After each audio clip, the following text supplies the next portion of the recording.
Clarita here, and I've got a new sponsor, DistroKid. If you want to release your music into the world, DistroKid's the easiest way to get your music into all the major streaming platforms, unlimited uploads, and keep 100% of your royalties. And because you're a Design Freaks listener, you get 30% off. Go to distrokid.com/VIP/designfreaks. DistroKid.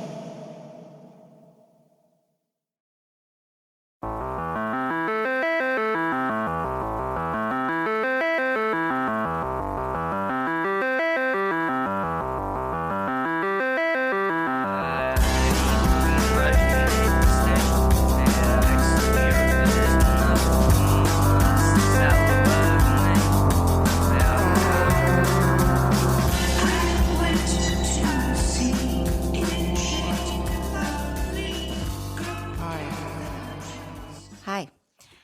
Hello. Welcome to the Design Freaks podcast. This is the show about record covers, graphic designers, music history, design history. Where are my glasses? I can't see anything. Ever since I found out about this designer, I've been wanting to pay tribute in some way. And so this episode is to introduce my listeners to Chicago activist and graphic designer Laini. She was originally Sylvia Abernathy, and she was the first female identifying designer to be credited for jazz album cover design. My God. So we're going to get into her background a little bit and going to also get into the graphic design sort of aspects of those record covers. We're going to dig in deep. So first, I want to thank the Jacob Lawrence Gallery for exhibiting her work. And I want to thank By the Hour for hosting the virtual art walk that brought me there. I also want to talk about her work was featured by Jerome Harris. He's a graphic designer and Maryland Institute College of Art teaching fellow, and he exhibited her work and he introduced her to the Letterform archive, and they wrote an amazing article about her, and I'm going to kind of reference that article as I go. And his exhibit, Jerome Harris exhibit, is called As Not For, Dethroning Our Absolutes. It was recently at both the Jacob Lawrence Gallery and Non-Breaking Space here in Seattle. So a little bit about it. As Not For, Dethroning Our Absolutes is an incomplete historical survey of work created by African-American graphic designers over the last century. These practitioners are absent in too many classroom lectures, and their methods are mostly invisible or uncredited in the field. This exhibition aims to promote the inclusion of neglected Black designers and their developed methodologies and challenge the ubiquity of white and anti-Black aesthetics in our design world. Preach. I'll put a link to this, but there's a place where you can go to the University of Washington School of Art and Art History and Design. And there's also a Vimeo that takes you, it's a walkthrough of the exhibition. So it's pretty cool.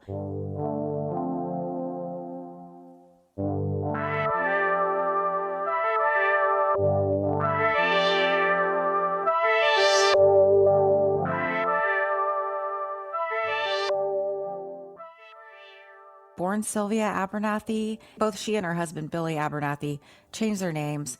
She changed hers to Laini, Laini. She is best known for her work on the Wall of Respect mural in the south side of Chicago. So that Wall of Respect mural is pretty interesting. So Black Heroes was the chosen theme for the wall. And out of the many design proposals submitted, Abernathy's was chosen. So she got to design the whole thing, and based on the architecture of the building, she proposed to divide the mural into thematic sections, which included more than 50 portraits of Black Americans in realms of politics, music, athletics, drama, literature, religion. Multiple artists collectively worked on bringing the mural to life. Photographers captured the process. According to poet Don L. Lee, the Wall of Respect defied the modernist notion of art for art's sake, and instead was art for the people's sake. It was at the corner of Chicago's 43rd Street and Langley Avenue, and it was in an area called the Black Belt. And some notable images included Nat Turner, Elijah Muhammad, Malcolm X, Muhammad Ali, Marcus Garvey, Aretha Franklin, Gwendolyn Brooks, Harriet Tubman. There was some controversy since it became the sort of meeting point for rallies and protests. And so when the Black Power movement came about, there was some conflict there with people adding to the mural the Black Power fist and some conflicting sort of philosophies. The Wall of Respect catalyzed a larger mural movement in Chicago. Chicago's known for the plethora of murals in cultural neighborhoods. The explosion of murals throughout Chicago is due in part to that creation of the Wall of Respect. And in 1975, at least 200 large outdoor murals existed, mostly in African American neighborhoods. The Wall of Respect's success also sparked a movement of large open-air neighborhood mural paintings across the United States. And in the 8 years following the wall's unveiling, more than 1,500 murals were painted. So, and many of them took the same name or took a variation beginning wall of whatever, wall of ... Unfortunately, the wall, I think, was just, oh, sorry. No, the whole building was destroyed.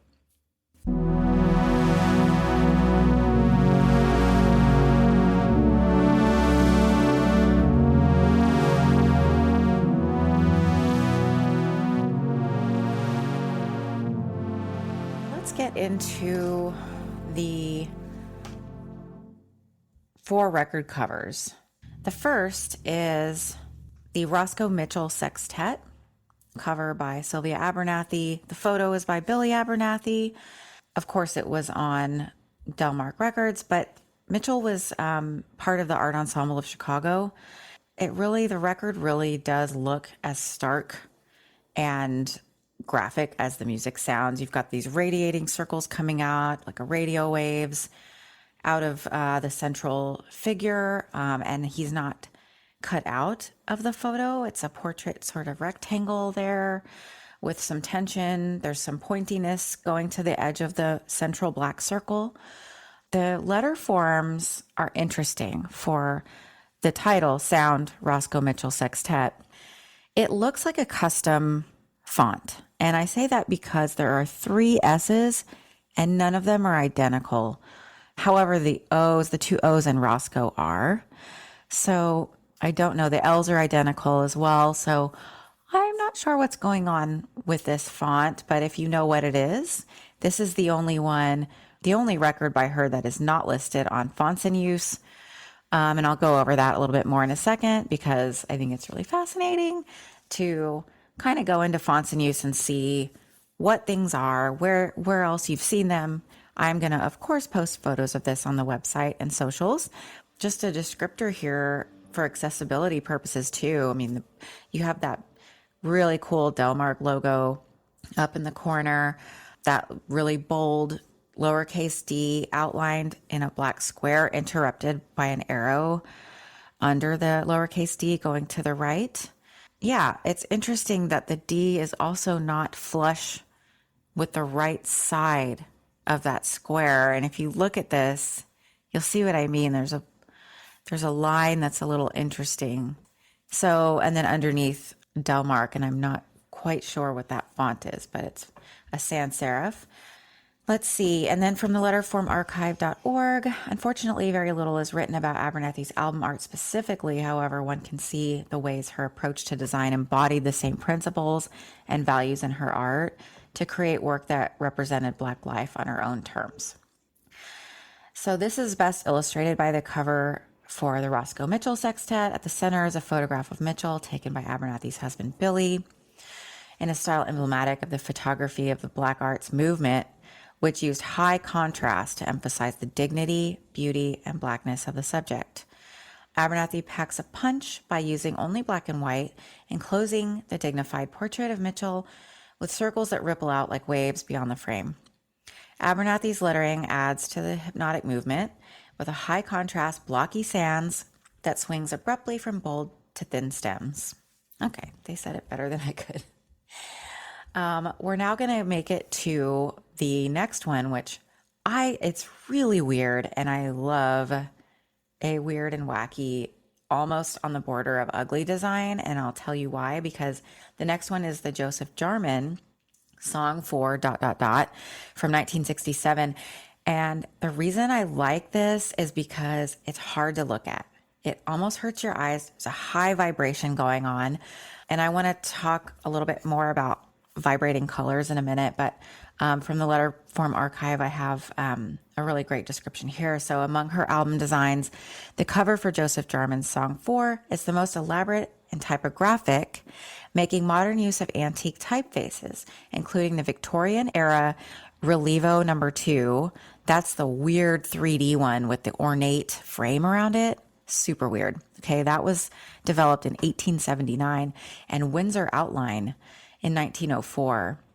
I really love Windsor. I love the whole family. Condensed, solid outline. It's just classic. It's like Perry Shell said. It's not retro, it's classic, because you can bring it forward to modern design just perfectly. It's really cool. So Futura Black and Broadway form a dizzying text frame. So yeah, so all of the album information, the song title repeated over and over, the artist name. So it's a border of typography. And then inside that border, there's another border.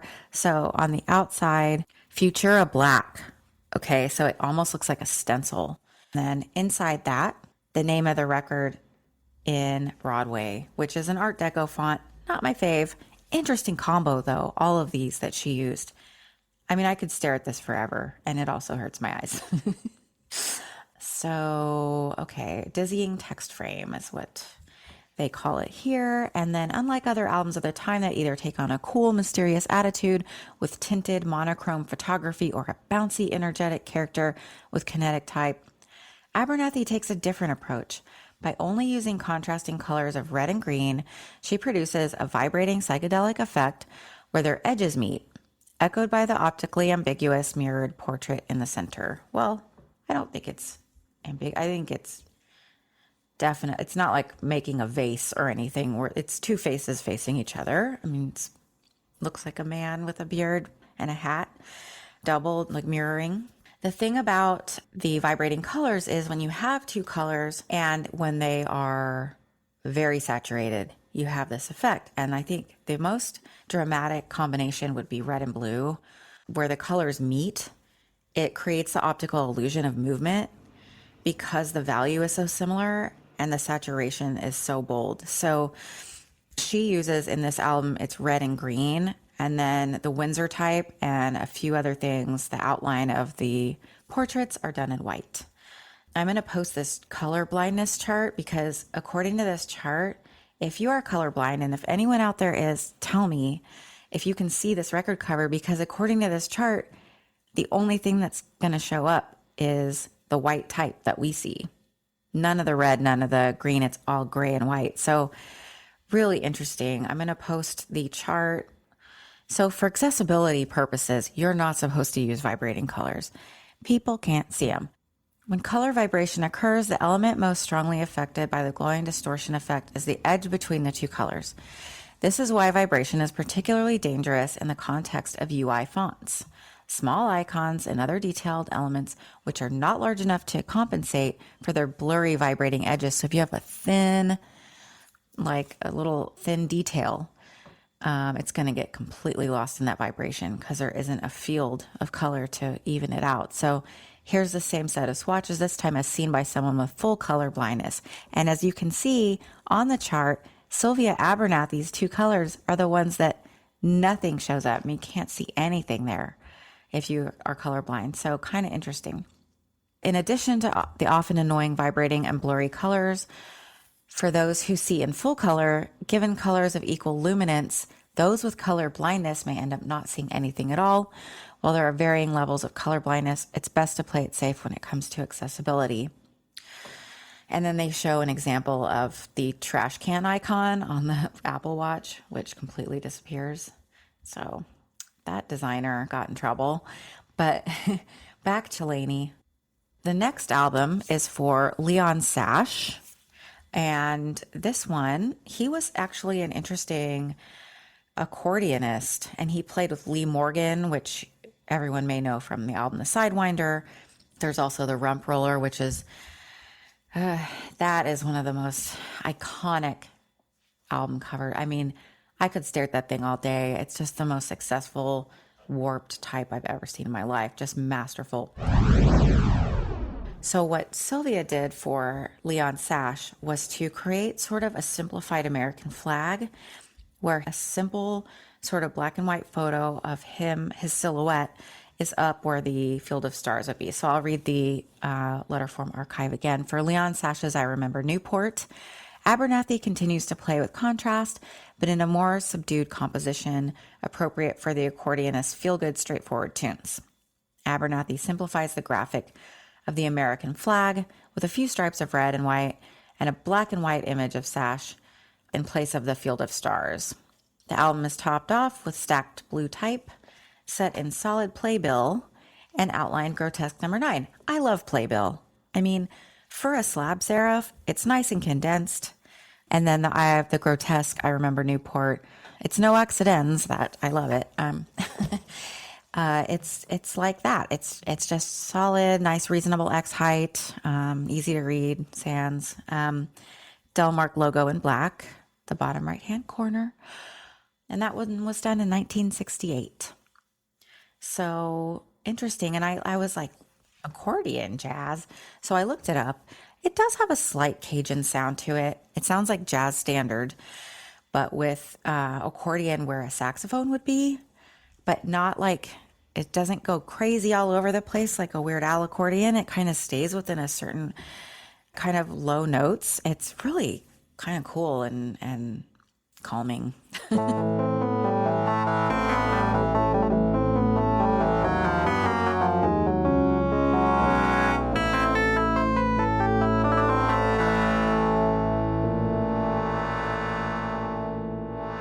So now we get to the album cover, Sun Song for Sun Ra.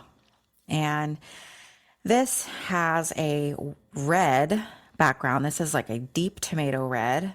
And on top of that is just a swirl of what looks like she used ink to create almost a Jackson Pollock-esque circular effect of, imagine just drawing a circle over and over and over itself, rating out and out and out, and varying ink saturations, if that makes sense. And then also rays coming out from the central point.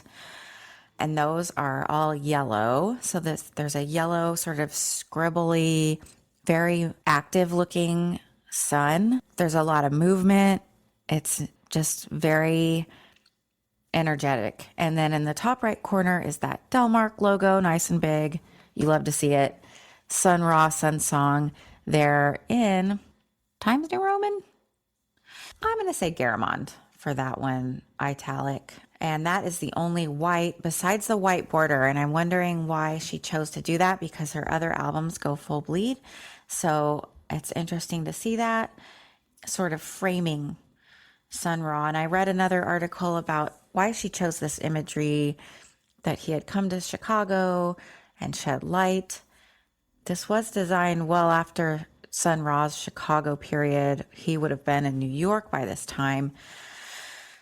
This is post-Chicago, but before Philadelphia. So I'm not sure. So, I mean, it could be that the light that he came to Chicago South Side with was still there. And she's just paying tribute. Here from the letterform archive for the avant-garde musician Sun Ra, type takes a back seat so the illustration can shine. Abernathy abstracts a drawing of the sun into painterly swirls with rays of sunlight that beam to the edge of the frame. Fitting for the artist whose stage name was coined in honor of the Egyptian god of the sun, the glowing orange mass against the red background reflects the surge of energy in the Afrofuturist synthy cosmic sound. At the end of the letterform archive article, it says here, the archive thanks Jerome Harris, curator of As Not For Dethroning Our Absolutes, for introducing us to Abernathy's record covers. Her work contributes to our growing album art collection, which represents a unique cross-section of music, design, and typography. There is much more to learn about Abernathy, who passed away a few years ago. We welcome insights from those who lived and worked with her. You can email them at info@letterformarchive.org. Okay, so there you have it. That is my episode on Laini and her 4 famous record covers for Delmark Records. She jump-started social justice murals. She also collaborated on other projects with her husband, like the book Our Terribleness by Amiri Baraka from 1970. And her husband, Billy Abernathy, changed his name to Fundi. So that's the other co-author on the book. She contributed so much, and hopefully more will be uncovered about her life and her activism. I want to just add that it would be great if we could all keep teaching and learning about the many contributions of marginalized people to our country, because, their history is our history. And in my opinion, it's not enough to just tear down racist statues and omit racism. I think it's about also building up those who've been dismissed and forgotten, amplifying Black and Indigenous voices. So I think it's a good thing to remember when hiring people, when building curriculum, etc. And Jerome Harris said that we live in a, quote, designed world. And I believe that. And I would like to add that design is intentional, and so is inclusivity. Thanks for listening. Please be safe, wear a mask, mask it or casket.